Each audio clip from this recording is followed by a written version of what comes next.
name is Brian Raydar Ellis. My position here is teacher, instructor, Berklee College of Music, and professor of hip hop. That's a cool title. Yeah, something like that. So you started the J Dilla Ensemble.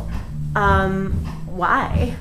It was just something that had been years in the making, really. When I was a student here, and even before I was a student here, some of the upper class students, when we would play gigs or we would do shows, they would be playing or shedding, whatever the students would be doing, classmates would be doing, there would always be a point where someone would break out something that Dilla had done. Some record that he had done, some melody, some of his chorus, something like that. And so it's just something that's always been ingrained in like the musicians that we've known.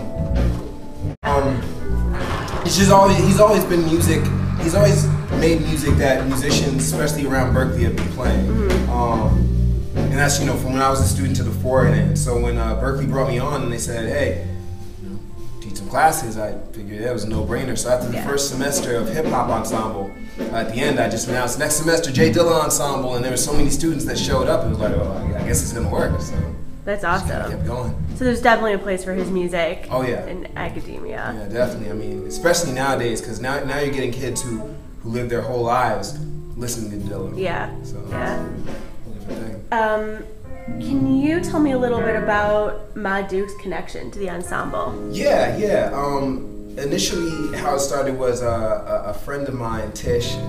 Holla at her, Tish.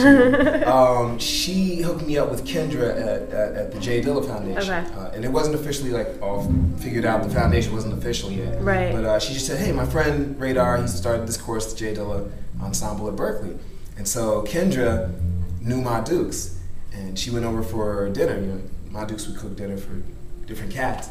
And you know, they kind of like a Sunday dinner. Yeah. And at the end of the Sunday dinner, Kendra just kind of said casually, "Hey, this guy, Raydar Ellis, started this course, J Dilla Ensemble at Berklee." And I was in class.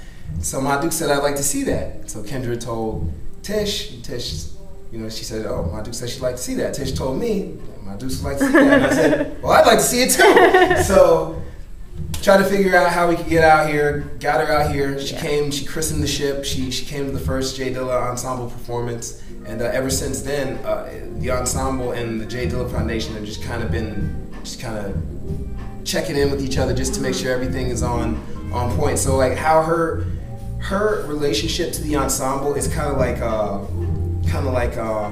you know, like when the Queen of England shows up like anywhere downtown in England and stuff. So whenever Ma Dukes like shows up, the ensemble is just kind of like, all right, let's listen. Yeah. All that stuff. She's kind of like the lady in the lake for us, you know. So, got it. That's cool. Do you think, you know, the future of music school curricula is kind of going towards studying popular musicians? I think. Or do you think that's a positive direction to take? I think, yeah. Especially in our economy right now. I think you just have to, the best way to sway music into a specific direction is to really sit there and ask the students what they're listening to first. I don't ever walk into a course thinking, well, this is how I did it, so you have to do it. Right. I kind of go in there being like, all right, this is what helped me out, and this is what messed up. This is what I messed up on. What are you listening to? What kind of music makes you feel the way that you do about life? What kind of music makes you want to make music? Yeah.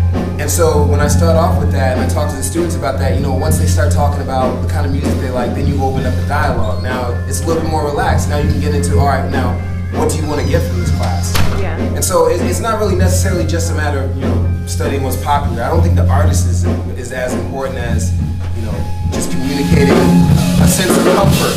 Yeah. Inside the classroom, in a sense of, all right, well, you came here for this. Now here's how we can get you there based on what you already know. Yeah. One last question, actually. So, the Broken Bodega, they could have showed, I'm sure millions of musicians would be knocking down doors to play with De La Soul and to sit on a panel with, you know, Ma Dukes, and with, last year they had 8,000 people at the festival. Why do you think they chose an academic group? Because they're out of their minds.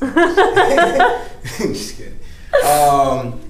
I mean, Wes is someone who's always been about going beyond just the the entertainment itself. And so when he reached out to us, he always had the idea of inserting education deeper into the festival itself, because he's noticing people were coming and stuff, but he wants to make sure that people from all ages can walk away from it with something. So I think that's really something attributed towards his leadership, and just kind of just reaching out to us and saying, I want people to know more about hip hop culture. There's people who know what live music is, but they don't know how to make the connection between both of them. Here's this ensemble.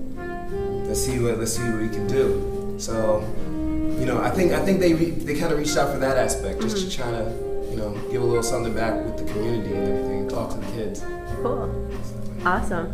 Well, thanks, Raydar. Yeah, no problem.